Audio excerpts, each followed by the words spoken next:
Our next speaker is Kimberlee Wells. Kimberlee is the National Head of Customer Strategy and Analytics at Whybin TBWA. Thank you. Okay. Good morning, everyone. Sorry, it's a little bit bright up here. I was reading through the tweets earlier and someone fortuitously had written there's too much testosterone in the room, so I've put some estrogen to the stage.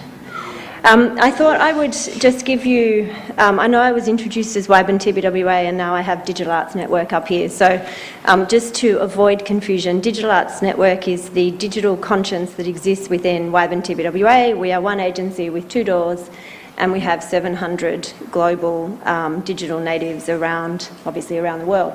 And the reason that that's important is because when I spoke at this event in Sydney, I was trying to work out how the hell I could say something interesting given you'd had a morning of it already.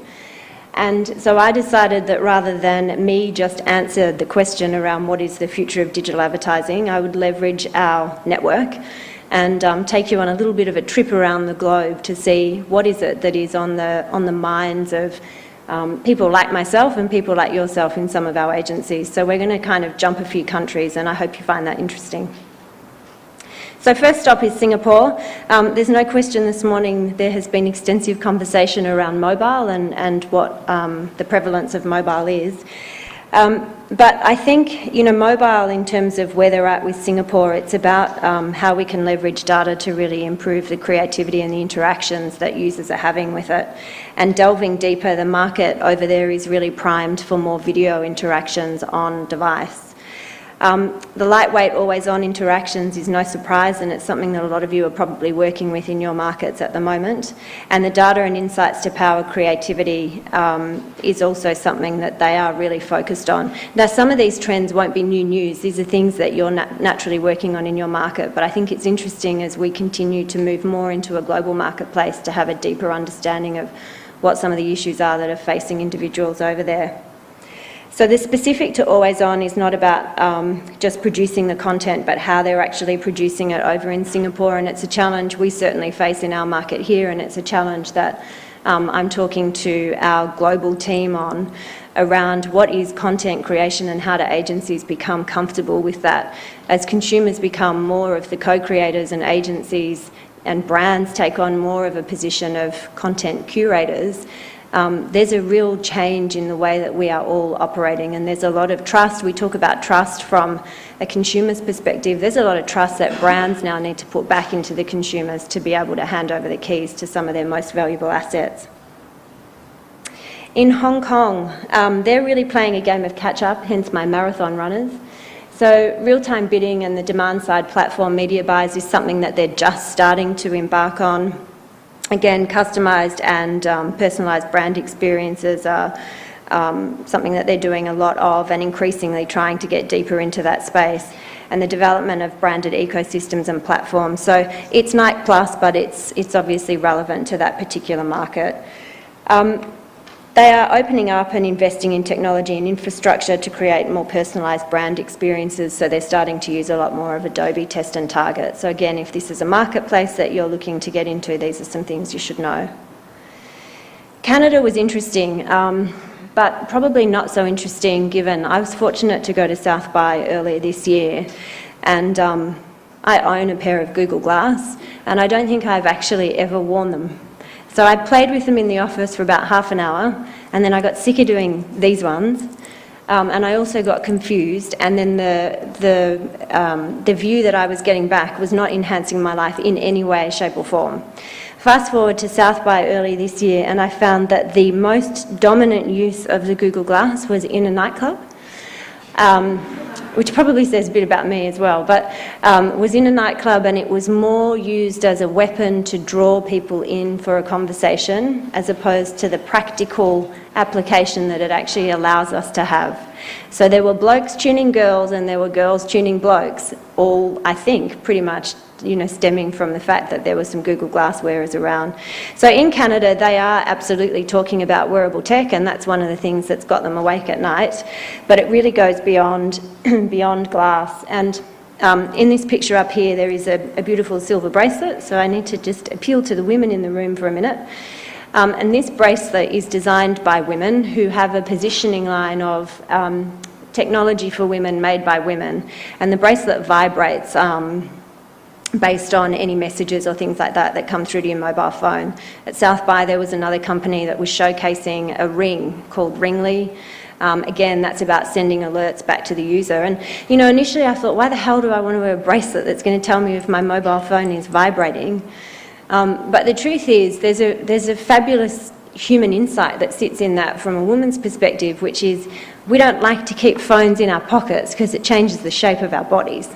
So, you know, if we can get the same benefit of having the phone on the tabletop through some other form of device that doesn't necessarily change our appearance, all of a sudden that represents much greater value to us. And by partnering with high fashion brands, tech will benefit from earlier adoption and probably greater adoption, because the one thing that women are happy to do is spend money on things that look good. Connected household is another area that obviously they're talking about, and again, this was everywhere at South By. Seamless integration is important, but so is passive participation. So my appeal to brands at the moment is, if you are thinking about how you can create some form of connected tech, think beyond what your brand offers. Go to what the customer is after, and then try and find a way to fulfill or to solve for the whole problem and not just a part of it. Because the truth is, your brand only does solve for a part of it. It is one of a million brands that exist within consumers' lives.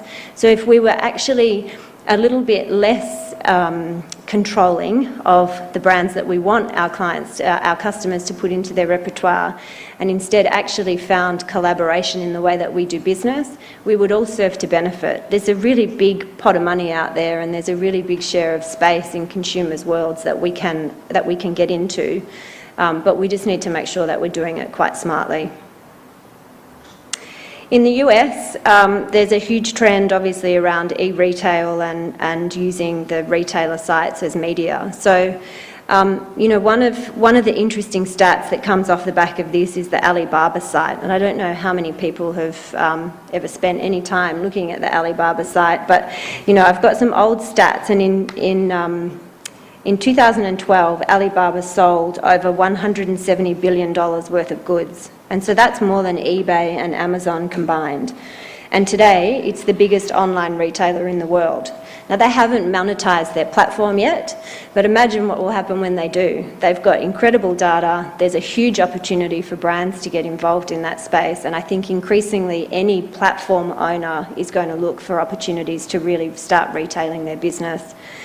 You know, and if you don't have a plan for how you're going to retail your business, then you're just leaving dollars on the table. So there is always an opportunity to bring retail back into your business.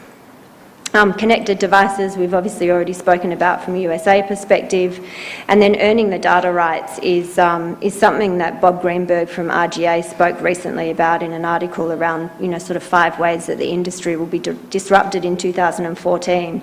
And one of the main things that came out of that is that clients really need to own their data, and the information is our new business model. So, you know, why are we giving it away? And I think the changes in Facebook, if my Facebook colleague is still here, or even if he's not, the changes in Facebook really have proven to us that we are at the mercy of a lot of platform providers now. So, like, turn it around and take back the control. So the more feedback loops that you put in that allow you to own your data and do whatever the hell you want with your data, instead of continuing to pay every time you acquire, the stronger your business is going to be over time. In Paris, Synaptic web replacing the semantic web. So this is really, you know, the semantic web is what we know today. So all of the interconnected data sets that are delivering information when is requested, but less and less we care about the information graphs, and more we care about all of the social graphs and the footprints that we're leaving. So, you know, shift to the synaptic web, and we now will have on our hands a whole new wave of anticipatory computing. So big data, real-time streams, and lots of human emotion starting to come through. So Paris are playing around with that at the moment. The accessories and wearable tech going mainstream, again, you know, a trend that's happening all over the world, and I think particularly you kind of fast forward that even further and you look at what's happening with biometric data, and there was some crazy stuff being talked about at South by around just how we're going to start socialising our personal data. What does the Facebook of medicine look like, for example, which is quite scary, and there's some hideous apps that are being developed that allow us to trade knowledge about bodily functions. We'll leave it at that. And the death of Facebook as we know it, from social network to the best feed of interest aggregator, obviously, the launch of Paper had, at the time that this was written, which was, in all honesty, 2 months ago, was quite new news, but is now fairly old. Dubai, video advertising is something that they're really focused on, and Dubai culturally has a mantra of go big or go home. So they're certainly investing a lot of dollars into that space, and the requirement is for the agencies to keep up and make sure that the content is connecting. Mobile, again, and branded utility that solves consumers' everyday problems. So there was a great case study that came out of one of our offices in Dubai called Red Tomato Pizza. I'm not sure if anyone is familiar with that, but it was a fridge magnet that was developed off the back of a handful of expats sitting around a boardroom table one night, unable to order a pizza because they couldn't speak the local language, and every time they requested a certain topping on the pizza, it was being misinterpreted. So they figured if they created this app that would allow them to plug in exactly what they wanted from their pizza and stuck it on their fridge every time they had a hunger pang, it was as simple as pressing the button and 15 minutes or half an hour later, a steaming hot pizza exactly to their liking would arrive at their door, and they had cut out the need for any confusion and for any conversation. Incidentally, there, as a result of that campaign, there were, as you can imagine, a lot of global pizza chains around the world wanting to license the tech. New Zealand, all about geo-aware advertising, taking off on mobile and lots of creepy location-based targeting, and also a lot of contextual targeting, and New Zealand's a pretty close cousin to us, so I'm sure you're seeing this play out.